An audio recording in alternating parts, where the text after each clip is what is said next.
আসসালামু আলাইকুম প্রিয় দর্শক, অন্য মঞ্চের আমাদের আজকের আলোচনায় আমন্ত্রিত অতিথি হিসেবে আছেন। তিনটি শর্ত পূরণ করার ওয়াদা করাতেই তারেক রহমানকে বাংলাদেশে ফিরতে দেওয়া হয়েছে এবং তাকে ক্ষমতায় আসার সকল মেকানিজম ভারত করেছে, সহযোগিতা করেছে। ইনক্লুসিভ রাজনীতি মানেই হচ্ছে আওয়ামী লীগকে বাংলাদেশের রাজনীতিতে পুনর্বাসন করতে হবে। জঙ্গিবাদ, চরমপন্থী, মৌলবাদী তথা জামাত ইসলামীকে কোনো অবস্থাতেই যেন শক্তিশালী হতে দেওয়া না হয় এবং সরকারে যেন তারা কোনোভাবেই অংশ নিতে না পারে। আমরা দেখলাম যে আইসিটি কেও মোটামুটি তারেক রহমান বা বিএনপি ম্যানিপুলেট করে ফেলেছে, আইসিটির প্রসিকিউটরকে বদলে ফেলেছে একেবারে কয়েকদিনের মাথায়। ওই যে ভারত 1 মাস সময় দিয়েছে, সেই 1 মাসের মধ্যে বিএনপি এটা করতেও পারে, বলবে যে হ্যাঁ আইসিটির এই মামলা রায় সঠিক ছিল না বা এটা পুনর্বিবেচনা দরকার, এই আইসিটি অবৈধ এবং এখানে এরকম অর্থ কেলেঙ্কারির বিষয় আছে, তাজুল ইসলামের বিরুদ্ধে মামলাও করা হয়েছে। এর কারণ হচ্ছে যে অজিত দোভাল বা ভারত আসলে জিয়া পরিবারকে, তারেক রহমানকে বিশ্বাস করে না বা দেশের সার্বভৌমত্ব টিকিয়ে রাখার কারণে ভারতের সব শর্ত আসলে কোনো সরকারই পূরণ করতে পারে না। তো এই স্বামী স্ত্রীর সম্পর্ক ভারতের সঙ্গে বাংলাদেশের আর কতকাল? একটি রাষ্ট্রের কথা মতো যদি আরেকটি রাষ্ট্রের চলতে হয়, সেই রাষ্ট্রের কোনো সার্বভৌমত্ব আছে বলে কি মনে হয়? সেই রক্তের কেনা স্বাধীনতা এবং মুক্তিযুদ্ধকে ভারতের পায়ের কাছে বিক্রি করে দিয়েছেন। বাংলাদেশের কোন সরকার স্বাধীন ছিল? কেবল ইউনূস সরকারকে আমরা দেখলাম স্বাধীন একটি সরকার হয়ে উঠেছিল, তাও শেষ পর্যন্ত আমরা দেখলাম খলিলুর রহমানকে প্রতিরক্ষার উপদেষ্টা করে বাংলাদেশের সেই স্বাধীনতাও কেড়ে নেওয়া হয়েছে। তো যদি তারেক রহমান ভারতের সঙ্গে বেইমানি না করে, তাহলে তারেক রহমানকে বেইমানি করতে হবে দেশের মানুষের সঙ্গে, যেই বেইমানি শেখ হাসিনা করেছে। তারেক রহমানকেও যা যা বলেছে, যে 3টি শর্ত দিয়েছে, প্রত্যেকটা শর্তই মানতে হবে। অর্থাৎ আমরা খুব শীঘ্রই আগামী 1 মাসের মধ্যেই হয়তো দেখব যে তারেক রহমান শেখ হাসিনার উপর যে আওয়ামী লীগের রাজনীতির উপর যে সরকারের নিষেধাজ্ঞা আছে সেটি তুলে ফেলবে। যদি ভারত মনে করে যে তারেক রহমান তাদের কথা শুনছে না, তাহলেই দেখবেন যে বাংলাদেশে শিশু হত্যা, গণধর্ষণ, তারপরে ছাত্র হত্যা, গুম হঠাৎ করে বেড়ে যাবে। প্রকাশ্য হত্যা, যেমন শহীদ মিনারে একজনকে সরাসরি গুলি করে হত্যা করা হয়েছে। আমরা দেখতে চাই তারেক কার সঙ্গে বেইমানি করে, বিশ্বাসঘাতকতা করে। যদি তারেক রহমান ভারতের সঙ্গে বিশ্বাসঘাতকতা করে, আমরা কথা দিচ্ছি বাংলাদেশের 18 কোটি জনগণ তার পাশে থাকবো। যেভাবে ক্ষমতায় যেহেতু এসেছে, বাংলাদেশের রাষ্ট্র পরিচালনায় তিনি যেন সকলের সহযোগিতা গ্রহণ করেন এবং ভারতকে প্রতিহত করার জন্য যার যতটুকু সহযোগিতা প্রয়োজন তার কাছে ততটুকু নত হয়েছেন। নত হলে বাংলাদেশের বিরোধী দলের কাছে নত হন, বাংলাদেশের মানুষের কাছে নত হন, তবু ভারতের কাছে নত হওয়া চলবে না। ভারতের সেই সক্ষমতা নাই যে বাংলাদেশের জনগণকে সে নিয়ন্ত্রণ করবে। বাংলাদেশের মানুষ কথায় কথায় স্লোগান দেয়, দিল্লি না ঢাকা, ঢাকা ঢাকা। তারেক রহমানকেও আজকে দিল্লির পথ ছেড়ে ঢাকার পথ ধরতে হবে। ভারতের একটা চ্যানেলে দেখলাম, সেখানে বলছে, তারা দাবি করেছে যে তারেক রহমান জামাত ইসলামীকে মন্ত্রিত্ব দিতে চায়, আর এ ব্যাপারে ভারতের দেয়া সেই প্রতিশ্রুতির কোনো প্রতিফলন এখন আর তার কাজে দেখা যাচ্ছে না। তিনি জামাতকে মন্ত্রিসভায় জায়গা দেওয়ার কথা ভাবছেন। বিরোধিতা করে কড়া জবাব দিয়েছে তারেক রহমানকে। 1 মাসের আলটিমেটাম নাকি দেওয়া হয়েছে তারেক রহমানকে।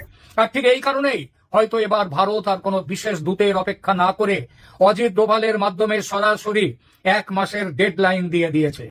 ওই চ্যানেলের দাবি অনুযায়ী বাংলাদেশে তারেক রহমানকে ফেরা এবং রাজনীতি করতে দেয়া এবং ভারতের সহযোগিতায় তারেক রহমান ক্ষমতায় এসেছে 3টা শর্তে।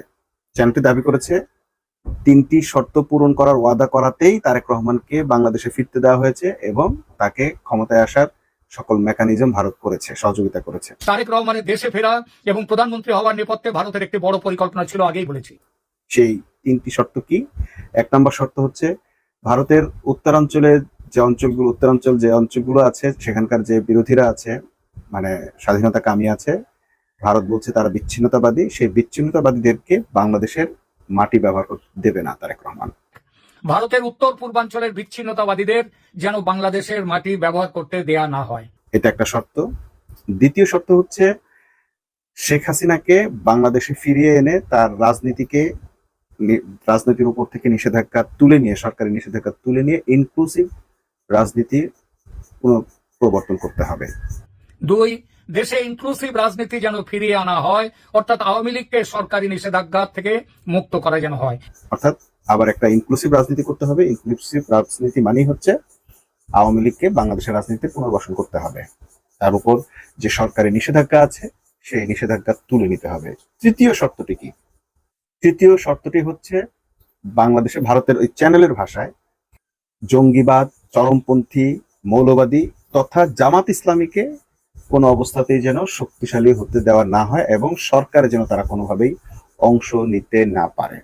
এবং 3, সরকারে কোনোভাবেই চরমপন্থী বা মৌলবাদী শক্তির যেমন জামায়াতের সরাসরি অংশগ্রহণ থাকবে না। অর্থাৎ তাদের ভাষা হচ্ছে চরমপন্থী মৌলবাদী জামাত শক্তির উত্থান ঠেকাতে হবে তারেক রহমানের জন্য। এটা হচ্ছে তারেক রহমানের অ্যাসাইনমেন্ট।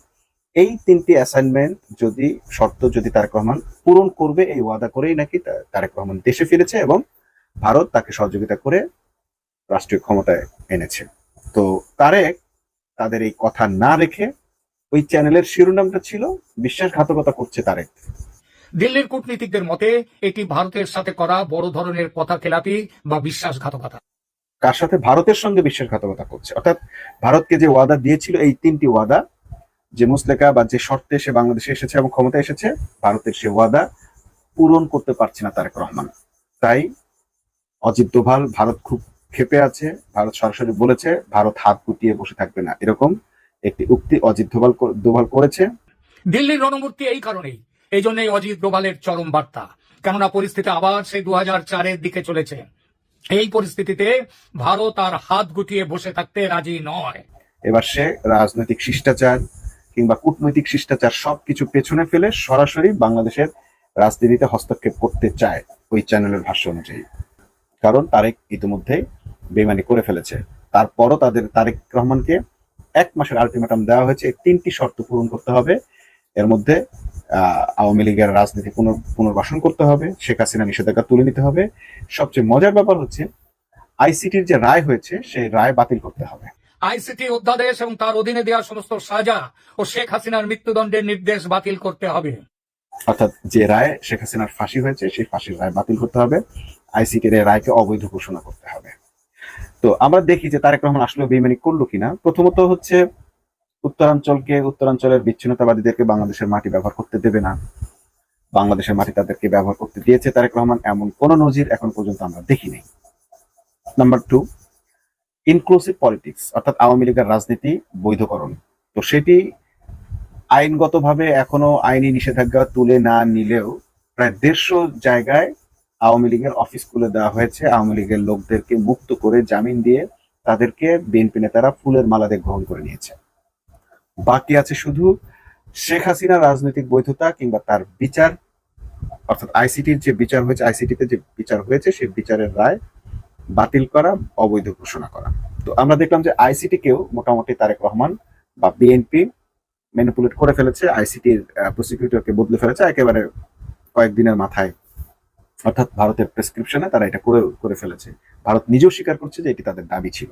প্রসিকিউটরকে সরিয়ে ফেলেছে এবং প্রসিকিউটরের বিরুদ্ধে মামলা করেছে এবং ওই মামলায় তাদেরই লোক দিয়ে একটা 2 নম্বরই ফোন রেকর্ড ফাঁস করেছে, যেটাতে বোঝানোর চেষ্টা করেছে যে আইসিটি যে মামলা কার্যক্রম চলেছে সেখানে দুর্নীতি হয়েছে, সেখানে টাকা পয়সার লেনদেন হয়েছে। অর্থাৎ নিজেদের একজনকে বলি দিয়ে বিএনপি এটা প্রমাণের চেষ্টা করেছে যে আইসিটির মামলা এটাকে অবৈধ ঘোষণা করা যায়। কিন্তু প্রশ্ন হচ্ছে এই মামলার রায় অবৈধ ঘোষণার প্রক্রিয়া এখনো শুরু হয়েছে কিনা বা পুরোপুরি দিয়েছে কিনা। হ্যাঁ, ব্যাকগ্রাউন্ড তৈরি করা হয়েছে, মোটামুটি একটা গ্রাউন্ড তৈরি করা হয়েছে। যে কোনো সময় আইসিটির এই মামলা, অর্থাৎ ওই যে ভারত 1 মাস সময় দিয়েছে, সেই 1 মাসের মধ্যে বিএনপি এটা করতেও পারে। বলবে যে হ্যাঁ, আইসিটির এই মামলা রায় সঠিক ছিল না বা এটা পুনর্বিবেচনা দরকার, এই আইসিটি অবৈধ এবং এখানে এরকম অর্থ কেলেঙ্কারির বিষয় আছে, তাজুল ইসলামের বিরুদ্ধে মামলাও করা হয়েছে, ইত্যাদি ইত্যাদি ব্যাকগ্রাউন্ড তারা মোটামুটি আইনি ব্যাকগ্রাউন্ড তৈরি করে ফেলেছে। অর্থাৎ ভারত যা যা চেয়েছে তা পূরণের লক্ষ্যপানে এগিয়ে গেছে। 3 নম্বর হচ্ছে জামাতকে সরকারে অংশ নিতে না দেয়া। এটি আমরা দেখেছি বিএনপিকে যতবার জিজ্ঞেস করা হয়েছে, মির্জা ফখরুলকে যতবার জিজ্ঞেস করা হয়েছিল, তারা বলেছে যে না, তারা সকলকে নিয়ে কাজ করবে কিন্তু জামাতের সাথে একসাথে কাজ করবে না, জামাতকে কোনো ধরনের মন্ত্রিত্ব দেয়া হবে না। এমনকি আমরা দেখলাম একটা চালাকি করে ডেপুটি স্পিকারের পদ সাধলেও শেষ পর্যন্ত সেটিও এমন ভাবে বলেছে, অপমানজনক ভাবে তাদেরকে অফার করেছে এবং জামাত বলেছে যে জুলাই সনদের বাস্তবায়ন ছাড়া তারা এটিও নিতে রাজি না। অর্থাৎ বিএনপি তার জন্য এমন প্রেস্টিজিয়াস বানিয়ে ফেলেছিল যে ডেপুটি স্পিকার পদটি নেওয়ার ক্ষেত্রে যে সেটি জামাতে নেওয়া অত্যন্ত লজ্জাজনক হয়ে যেত।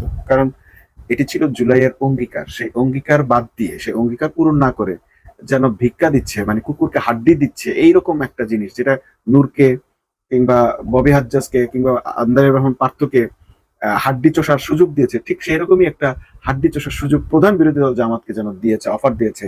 তাও আবার সরকার নয়, সরকার কোনো লিখিত অফার দেয়নি, দিয়েছে সালাউদ্দিন আহমেদ মৌখিক অফার।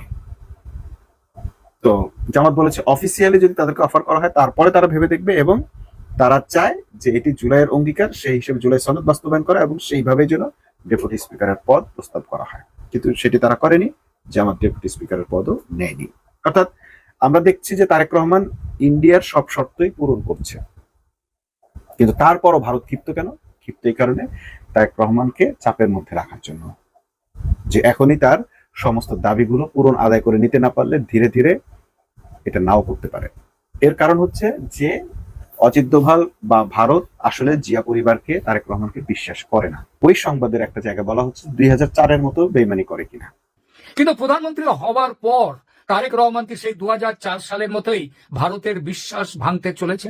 ক্ষমতায় আসার জন্য ভারতের সহযোগিতা লাগে বিএনপি, এবং বিএনপি বারবারই সেই ক্ষমতায় আসার জন্য সহযোগিতা নেয়ও, কিন্তু শেষ পর্যন্ত দেশের মানুষের কারণে অনেক শর্তই পূরণ করতে পারে না, বিরোধী দলের কারণে অনেক শর্তই পূরণ করতে পারে না, বা দেশের সার্বভৌমত্ব টিকিয়ে রাখার কারণে ভারতের সব শর্ত আসলে কোনো সরকারই পূরণ করতে পারে না। শেখ হাসিনা যেমন বলেছে যে ভারতকে যা দিয়েছি চিরকাল মনে রাখবে, কিন্তু তাতেও কি ভারত সন্তুষ্ট হয়েছে? হয়নি। কারণ শেখ হাসিনা এর মধ্য দিয়ে আবার ভারতকে সব দিয়েছে, দেওয়ার পরও শুধুমাত্র চীনের সঙ্গে সাবমেরিন ক্রয়ের একটা চুক্তি করেছে, 2টা সাবমেরিনে রেখেছে, তাতেই গোস্সা হয়ে গেছে স্বামীর। স্বামী স্ত্রী সম্পর্ক ছিল তো, স্বামী খুব গোস্সা হয়, পাদে পাদে গোস্সা করে, পদে পদে না বলে পাদে পাদে বললাম, এটা গ্রামের আঞ্চলিক ভাষা, পাদে পাদে তারা গোস্সা করে, এবং সেই গোস্সা মান ভাঙানোর জন্য দেশের সার্বভৌমত্ব বিক্রি করতে হয়। তো এই স্বামী স্ত্রীর সম্পর্ক ভারতের সঙ্গে বাংলাদেশের আর কত কথা? যদি ভারতের কথা মতোই বাংলাদেশকে চলতে হয়, ভারতের শর্ত মেনেই বাংলাদেশে তাদেরকে রাজত্ব করতে হয়, সরকার পরিচালনা করতে হয়, প্রধানমন্ত্রী হতে হয়, তাহলে এই রকম সার্বভৌমত্ব বাংলাদেশের কি দরকার আছে? একটি রাষ্ট্রের কথা মতো যদি আরেকটি রাষ্ট্রের চলতে হয়, সেই রাষ্ট্রের কোন সার্বভৌমত্ব আছে বলে কি মনে হয়? ভারত চিরকাল এইভাবে বাংলাদেশের সার্বভৌমত্বকে তাদের কুক্ষিগত করে রেখেছে, আর বাংলাদেশের এই রাজনৈতিক দলগুলো শুধুমাত্র নিজেদের ক্ষমতার লোভে বারবার বাংলাদেশের সার্বভৌমত্ব এইভাবে বিকিয়ে দিয়েছে।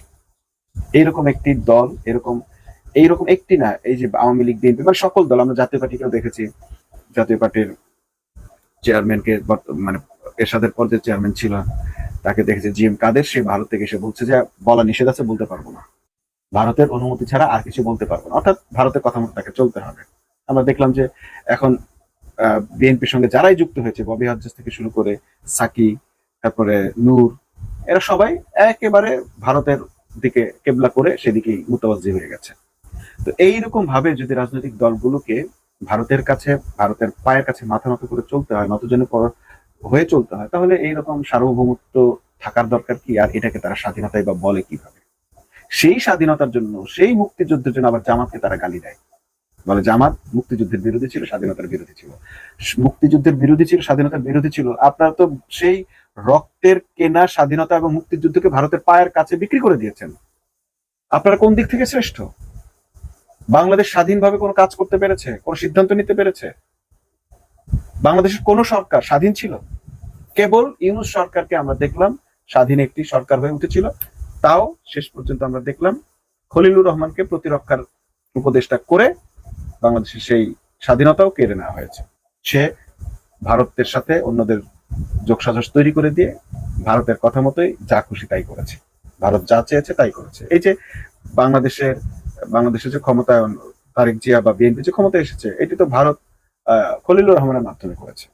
ওই চ্যানেলে বলা হলো যে ডিজিএফআই প্রধান যে চিকিৎসা নামে ভারতে এতদিন, আসলে তাকে এই কুপরামর্শগুলো দেওয়া হচ্ছে, তাকে মোটিভেট করা হচ্ছে, এবং সে হিসাব দিতে গেছে যে প্রভু আপনাদের জন্য আমরা এটা করেছি, আগামীতে এটা করবো। এইরকম বাংলাদেশের সার্বভৌমত্ব নিয়ে এইরকম একটি রাষ্ট্রের জনগণ হয়ে আমাদের জন্য আসলে হতবাক হওয়ার কিছু নেই।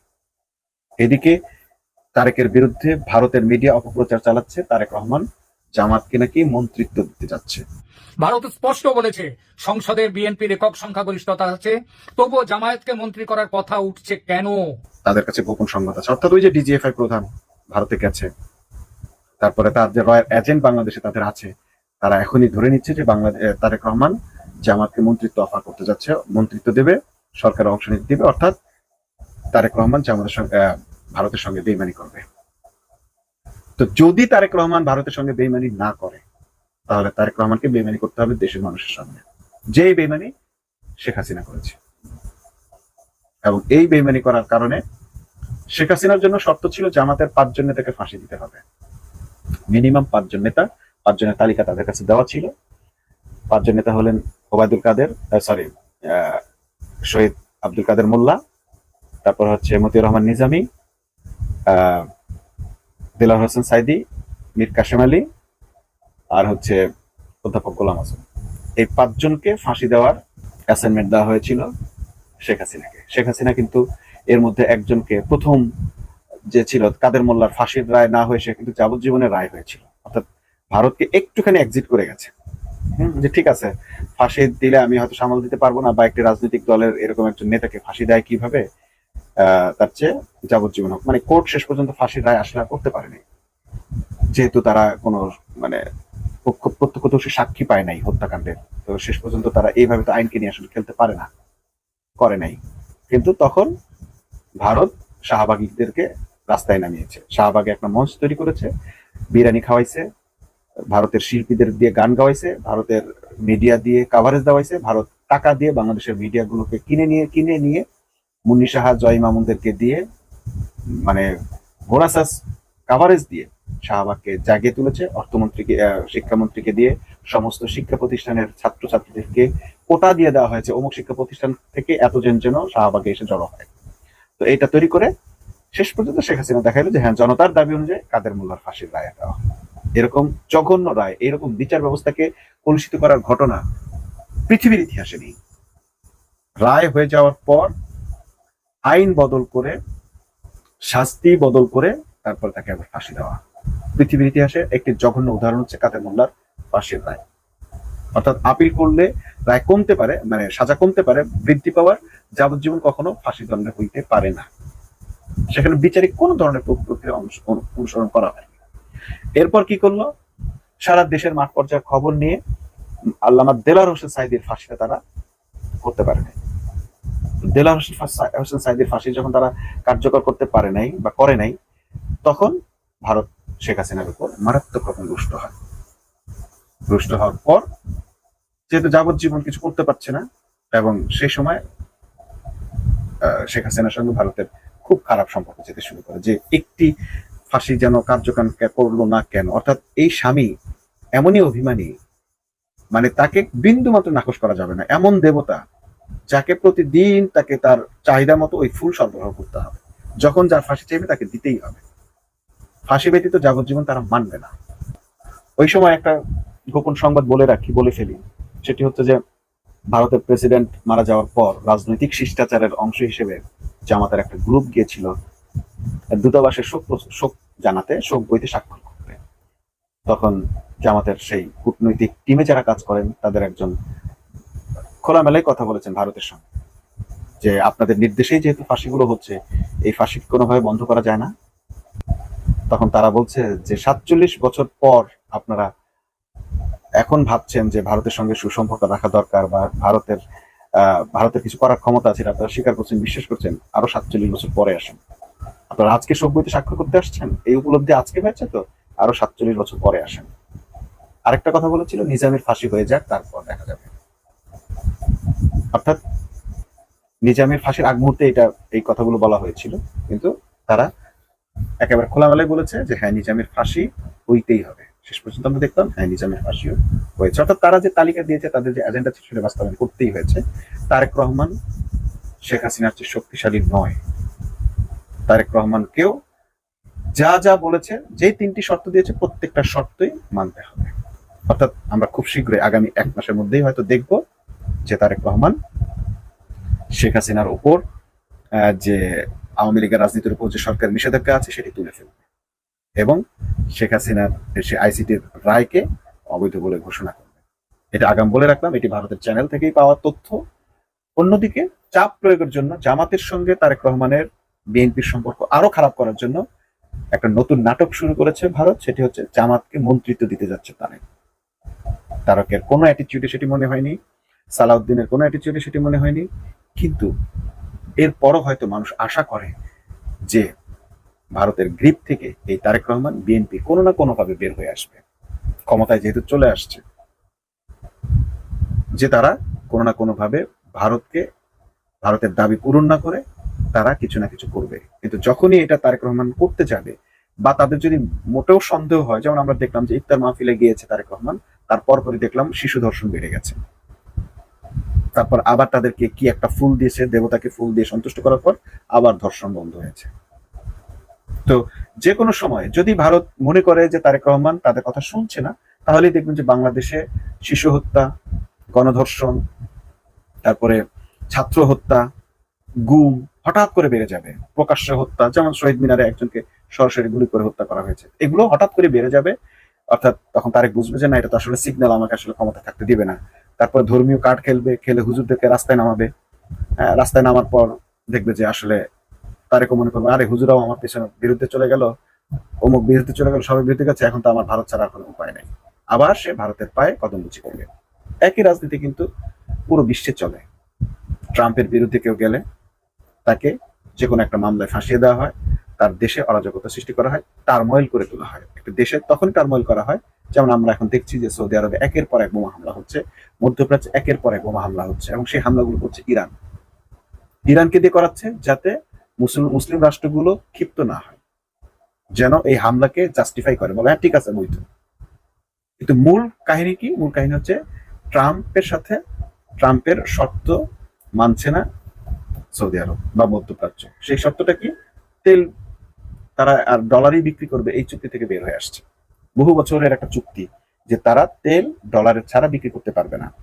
ডলারে বিক্রি করলে যেটা হয় যে চীনের কাছে, রাশিয়ার কাছে, বাংলাদেশের কাছে বা বিভিন্ন রাষ্ট্রের কাছে যেই তেলই তারা বিক্রি করে না কেন, সব তেলই আগে তাদেরকে ডলার কিনতে হয়, সেই ডলার দিয়ে আবার তেল কিনতে হয়। তাতে ডলারের মান প্রতিনিয়ত বাড়ে, এবং শুধুমাত্র ডলার কেনা বেচার কারণেই আমেরিকার অর্থনীতি, শুধু সৌদির তেলের কারণে, সৌদি যত ব্যবসা বাড়ে ও ডলারের ব্যবসা বাড়ে, আমেরিকার ব্যবসা লাভবান হয়। তো যখন সৌদি আরব মধ্যপ্রাচ্য বলল যে না, আমরা ডলার নয়, আমরা চীনের সাথে চীনের মুদ্রায় বিনিময় করবো, রাশিয়ার সাথে রাশিয়ার মুদ্রায় বিনিময় করবো, ইউরো মুদ্রায় বিনিময় করবো, তখন ট্রাম্প একটা নাটক সৃষ্টি করে সৌদি আরবকে এখন এই অস্ত্রের মুখে রেখেছে, হামলার মুখে রেখেছে। আবার দেখাচ্ছে মার্কিন ঘাঁটিতে মারছে, আসলে মার্কিন ঘাঁটিতে মারছে না। যারা সৌদি আরবে আছে তারা জানে যে আসলে মার্কিন ঘাঁটি টার্গেট নাই, সৌদি আরবের তেল হচ্ছে মূলত এই ইরানের হামলার টার্গেট। ইরান প্রথম হামলার কথা অস্বীকার করলো, এখন প্রকাশ্যে হামলা করছে এবং স্বীকার করে হামলা করছে। এই হচ্ছে মুসলমানদের বন্ধু। ঠিক তারেক রহমানকে যদি একটু মনে হয় যে অজিত দোভালের কথা শুনছে না, তাহলে তারা সব ধরনের কূটনৈতিক শিষ্টাচার বা সীমারেখা এগুলো সব অতিক্রম করে তারা এই কাজটা করবে। কিন্তু মাঝখানে যেটা হতে পারে, এক, তারেক রহমানকে বিরোধী দলের সঙ্গে যেভাবে তিনি জামাতের কাছে গেছেন, জামাতের আমিরের বাসায় গেছেন, নাহিদ ইসলামের কাছে বাসায় গেছেন, ঠিক একইভাবে প্রকাশ্যে বিরোধী দলের সঙ্গে প্রকাশ্যে বৈঠক করে যে আগামী 5 বছর আমরা শাসন করব, আমরা জুলাই সনদ মেনে নেব এবং আমরা ভাই ভাই হয়ে থাকবো, ঐক্যবদ্ধভাবে দেশকে পরিচালনা করব। হ্যাঁ, অবশ্যই প্রয়োজনে জামাতকে মন্ত্রিত্ব দেন, নাহিদ ইসলামকে মন্ত্রিত্ব দেন, জামাতের চেয়েও বেশি করে চাইবো নাহিদ ইসলামের জন্য মন্ত্রিত্ব। এই নাহিদ ইসলাম জীবনের ঝুঁকি নিয়ে কিন্তু, তার জীবন সবচেয়ে বেশি ঝুঁকিপূর্ণ হয়ে পড়েছিল, তাকে মেরে মৃত মনে করে রাস্তায় ফেলে গিয়েছিল। সেই নাহিদ ইসলাম মন্ত্রিত্ব পাবে না, মন্ত্রিত্ব পাবে বিএনপির সেই খুনিরা, যাদেরকে ভারত তালিকা দিয়ে দিয়েছে, ভারতপন্থী গুন্ডা পান্ডা সন্ত্রাসী, তারপরে লুটেরারা, ঋণ খেলাপিরা। এইটা কিভাবে হয়? এত বড় বেইমানি কিভাবে করবে? তারেক রহমানের জন্য এখন দুইটা রাস্তা, হয় ভারতের সঙ্গে বেইমানি করতে হবে, আর নয় বাংলাদেশের মুসলমানদের সঙ্গে, বাংলাদেশের জুলাই শহীদদের সঙ্গে এবং নিজের পিতা ও নিজের মায়ের সঙ্গে বেইমানি করতে হবে। আমরা দেখতে চাই তারেক কার সঙ্গে বেইমানি করে, বিশ্বাসঘাতকতা করে। যদি তারেক রহমান ভারতের সঙ্গে বিশ্বাসঘাতকতা করে, আমরা কথা দিচ্ছি বাংলাদেশের 18 কোটি জনগণ তার পাশে থাকবো। তিনি নিঃসন্দেহে দেখতে পেয়েছেন যে আজকে 18 কোটি মানুষ কিন্তু বেগম জিয়ার পাশে। তার যদি স্মৃতিভ্রম না ঘটে থাকে, তার মনে থাকার কথা, বাংলাদেশের মানুষ কিন্তু জিয়াউর রহমানের পাশে ছিল। তিনি হয়তো এরকম কোনো উদাহরণ সৃষ্টি করতে চাইলে পারেন, অথবা শেখ হাসিনার মতো ভারতপন্থী হয়ে ভারতের শর্ত পূরণ করতে গিয়ে মৌলবাদ নিয়ন্ত্রণের নামে, চরমপন্থা নিয়ন্ত্রণের নামে, ভারতীয় এজেন্ডা বাস্তবায়ন করে, ভারতীয় প্রেসক্রিপশন বাস্তবায়ন করে, ইসলামিস্টদের প্রতি, জামাত ইসলামীর প্রতি, আলেমদের প্রতি নিপীড়ন করে এবং জুলাই শহীদদের সাথে গাদ্দারি করে জুলাই সনদ বাস্তবায়ন না করে ঠিক একেবারে ওয়াদা বরখেলাপ করে জনগণের কাছে শেখ হাসিনার মতো তুচ্ছতাচ্ছিল হতে পারেন, তার মতো পালানোর রাস্তা তৈরি করতে পারেন। তারেক রহমান কি দেখেন নাই যে সমস্ত শর্ত পূরণের পরও শেখ হাসিনাকে বাংলাদেশে আটকে রাখতে, বাংলাদেশে এস্টাবলিশ করতে পারে নাই এই ভারত। ভারতের এই অক্ষমতা দেখার পর, ভারত যে তার বন্ধুকে রক্ষা করতে পারে নাই, এইটা দেখার পর যদি তারেক রহমানের শিক্ষা না হয়, তাহলে এই নাবালকের শিক্ষা কখনোই হবে না। আমরা এই নাবালককে সাবালক হওয়ার প্রতি উদাত্ত আহ্বান জানাচ্ছি এবং ভারতের সঙ্গে বেইমানি করে, গাদ্দারি করে যে ওয়াদা দিছে, যেভাবে ক্ষমতায় যেহেতু এসেছে, বাংলাদেশের রাষ্ট্র পরিচালনায় তিনি যেন সকলের সহযোগিতা গ্রহণ করেন এবং ভারতকে প্রতিহত করার জন্য যার যতটুকু সহযোগিতা প্রয়োজন তার কাছে ততটুকু নত হয়ে, যেন নত হলে বাংলাদেশের বিরোধী দলের কাছে নত হন, বাংলাদেশের মানুষের কাছে নত হন, তবু ভারতের কাছে নত হওয়া চলবে না। ভারতের সেই সক্ষমতা নাই যে বাংলাদেশের জনগণকে সে নিয়ন্ত্রণ করবে। শুধুমাত্র আওয়ামী লীগ, বিএনপি, জাতীয় পার্টির তিনটা দলকে সে তার পুতুল করে নাচাতে পারে, জামাতকেও নাচাতে পারে না, আলেমদেরকেও নাচাতে পারে না, জনগণকে কখনোই ভারত তার পক্ষে নিতে পারে না। বাংলাদেশের মানুষ কথায় কথায় স্লোগান দেয়, দিল্লি না ঢাকা, ঢাকা ঢাকা। তারেক রহমানকেও আজকে দিল্লির পথ ছেড়ে ঢাকার পথ ধরতে হবে। এই আহ্বান জানিয়ে আজকের মতো শেষ করছি। আল্লাহ হাফেজ।